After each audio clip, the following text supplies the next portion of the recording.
The ratings are in for Friday's edition of AEW Rampage on TNT. WWE is expecting one of the most buzzworthy Raws ever for next year's Netflix debut. Gunther defeats Sami Zayn to retain the World Heavyweight Championship and faces off with his crown jewel opponent Cody Rhodes. CM Punk says he doesn't know when he's going to return to WWE after his vicious Hell in a Cell match against Drew McIntyre this weekend, but does face off with Seth Rollins. Jey Uso successfully defends the Intercontinental Championship but is attacked by former champion Bron Breakker. An update on the internal reaction to the Cody Rhodes and Kevin Owens off-air segment that happened after Bad Blood this past weekend. An injury update on AJ Styles. Is he or is he not legitimately injured after this Friday's edition of SmackDown? Backstage details on why WWE is sticking with these 5-match premium live event cards. Several segments and matches have been announced for tonight's edition of NXT on the CW network. Are Arn Anderson and Tully Blanchard currently signed to WWE Legends deals after their appearance at Bad Blood this past weekend? We've got the ratings for Friday's edition of SmackDown on USA Network. Plus, could Goldberg have one more match in WWE?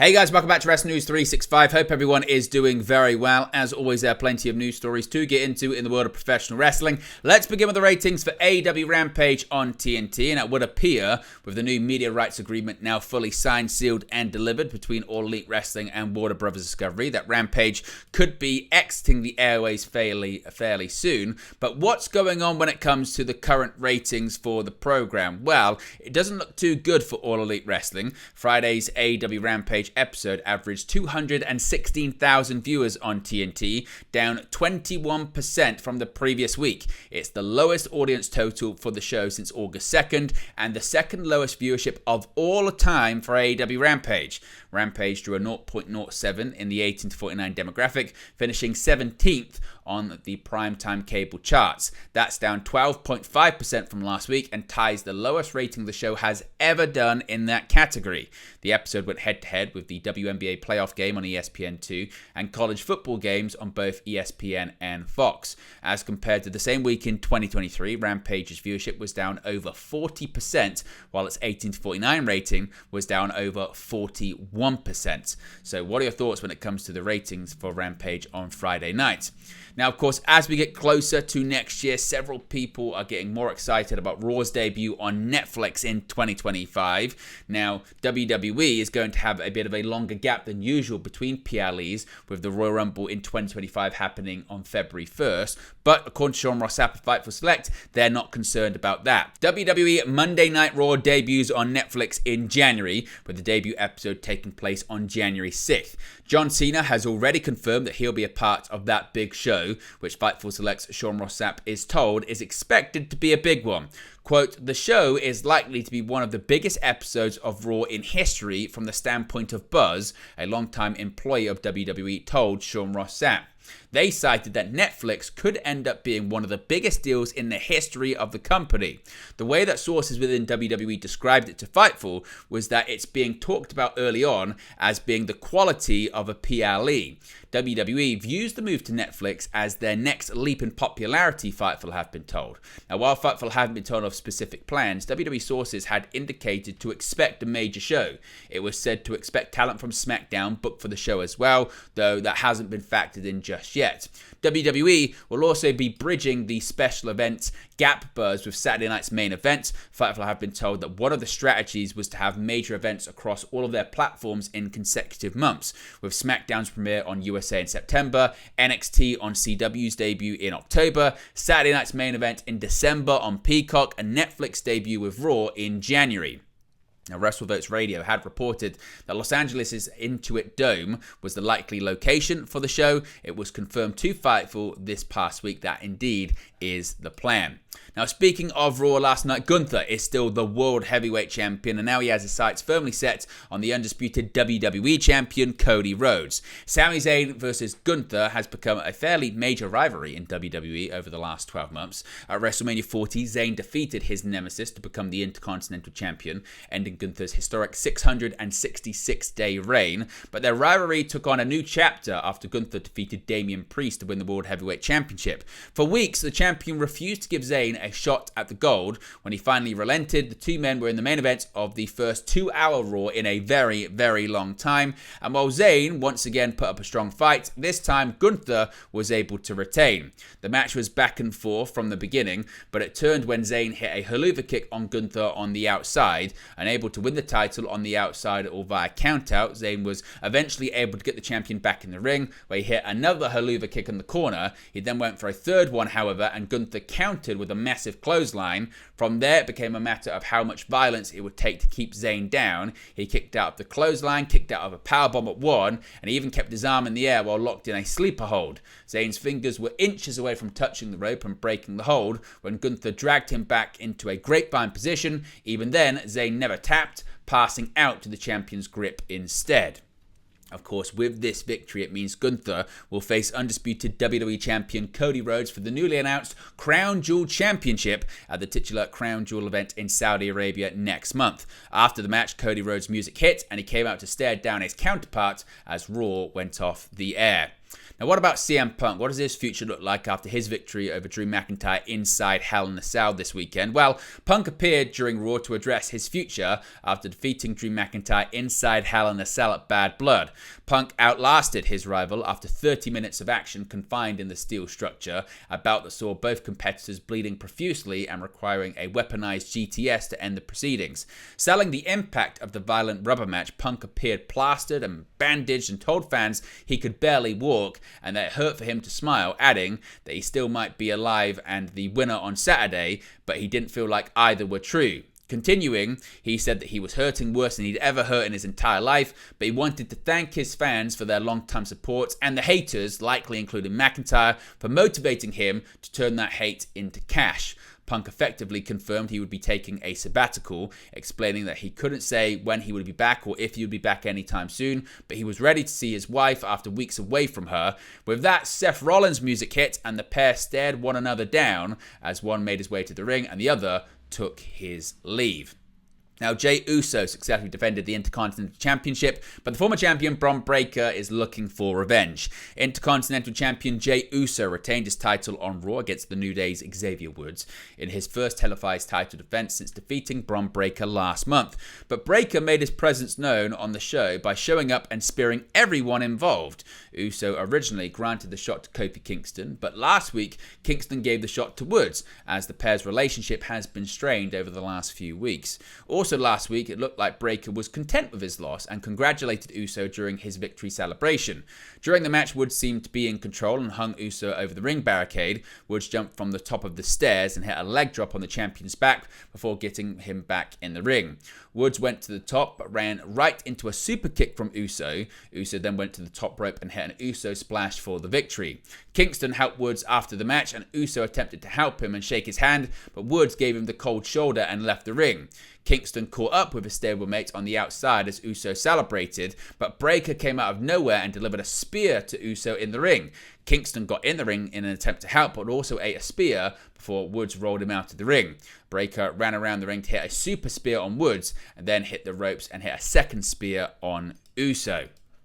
Now, what about this internal reaction to this segment that didn't even happen on the Bad Blood PLE, but rather after it, wasn't filmed by WWE, was captured via fan footage and put all over social media between Cody Rhodes and Kevin Owens. Of course, WWE pulled out a shocking angle following the conclusion of Bad Blood on Saturday, but it wasn't caught by the company's cameras. Rather, fans posted a video of a parking lot brawl to social media.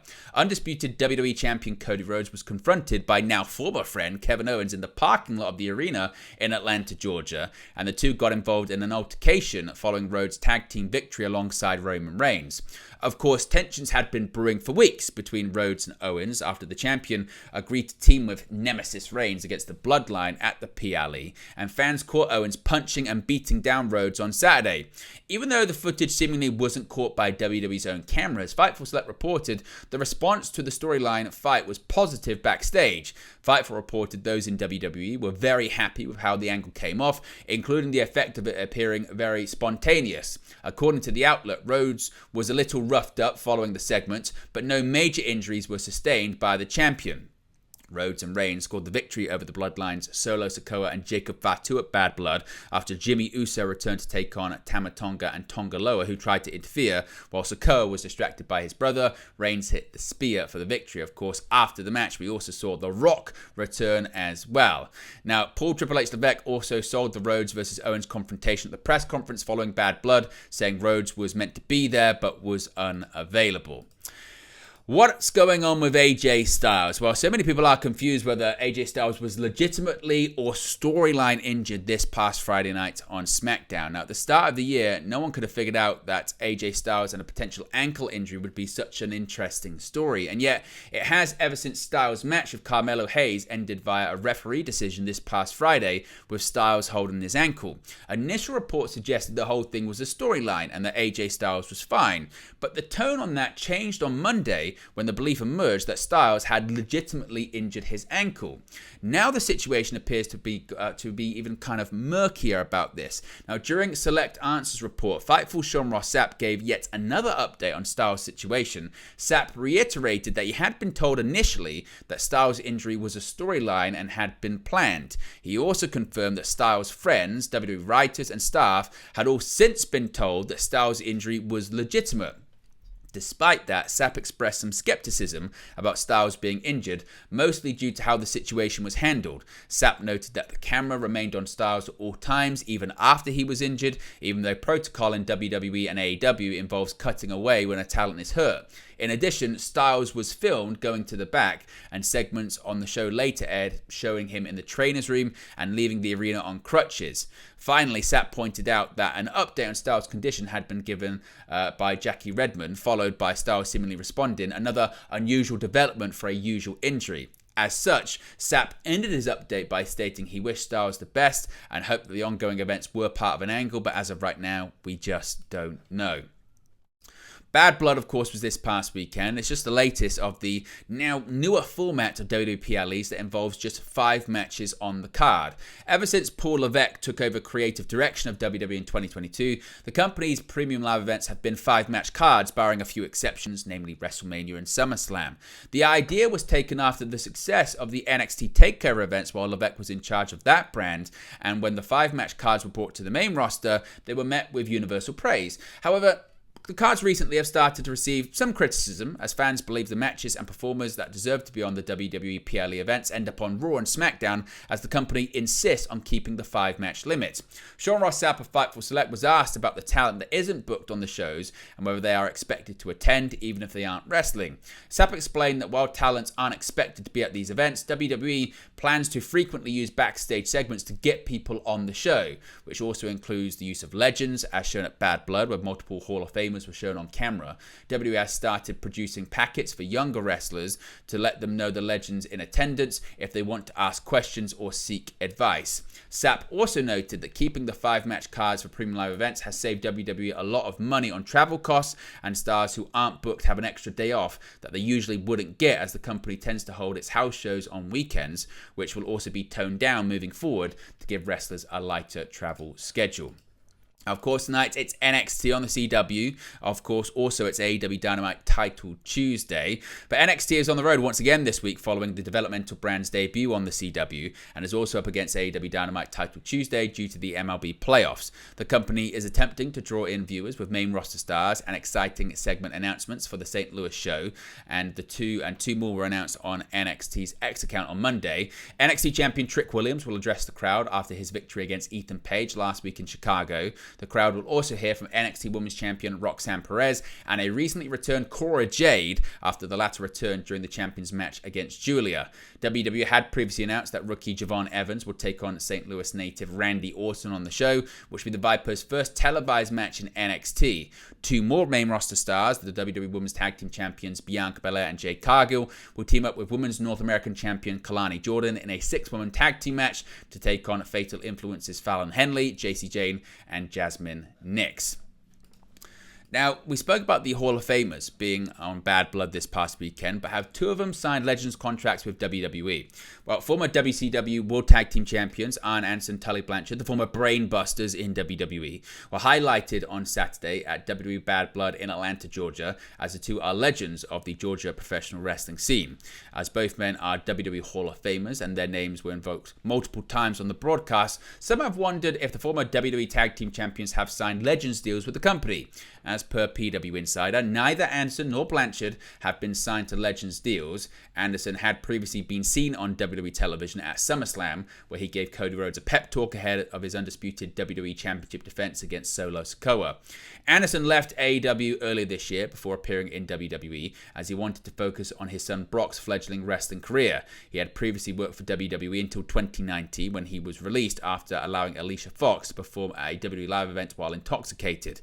Both Anderson and Blanchard had been members of the AEW roster during the company's infancy, with Anderson signing on as a backstage producer as well as manager for Cody Rhodes. Blanchard was also a manager, notably managing the Tully Blanchard Enterprises, which was eventually bought out by Prince Nana, where Blanchard left AEW in 2022.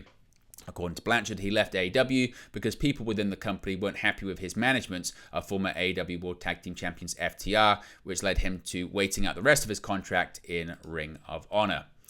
We also have the ratings for Friday's edition of SmackDown. Of course, it was the Bad Blood Go Home show.